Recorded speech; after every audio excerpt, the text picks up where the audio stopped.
I got a text message from my telephone provider to say that they were sorry that I was leaving them, and I wasn't leaving them, so I thought this is a bit strange. So I contacted them and I said, look, I'm not leaving you. And they said, oh, something dodgy is probably going on here. Best to get in touch with your bank.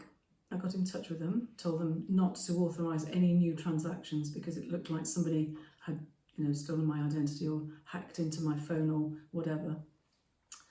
On the Monday, I was just about to go into a meeting, chair a meeting, when I just looked at my emails and it was my bank saying, sorry, we can't authorise that transaction because you haven't got enough money in your account. And I knew that there was about £4,000 in my account, or had been.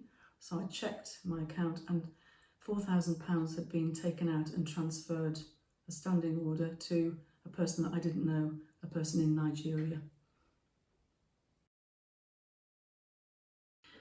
So on the Monday, I contacted the bank to try and find out what had happened and how this unauthorised payment had gone through. It took me ages to get through to them because the helplines were jammed. And in fact, I never found out really what happened because they didn't give me any information. To actually get through to the helpline was an achievement in itself. I never really found out how it had happened, how the data breach had occurred. And that, it went on for about 2-3 months.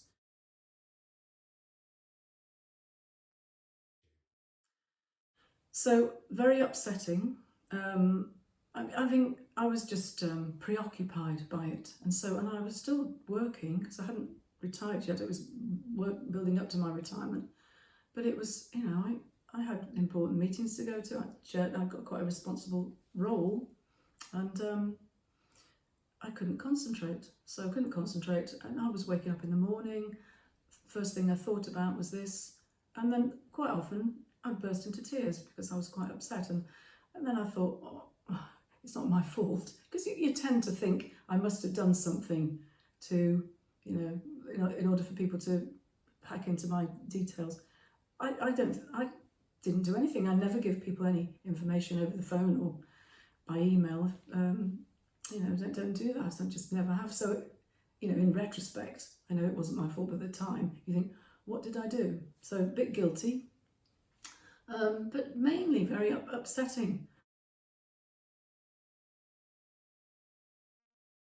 I wasn't signposted to any help, and I suppose I spoke to friends about it, but I didn't report it to the police. I looked online and I saw that it was quite common, but I didn't go and get any help.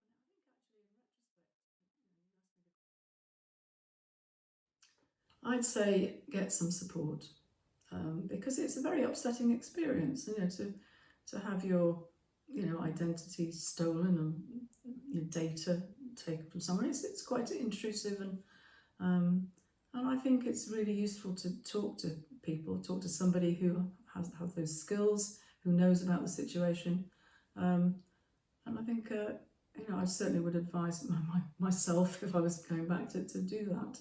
And if it happened to me again, I would certainly have no hesitation in doing that.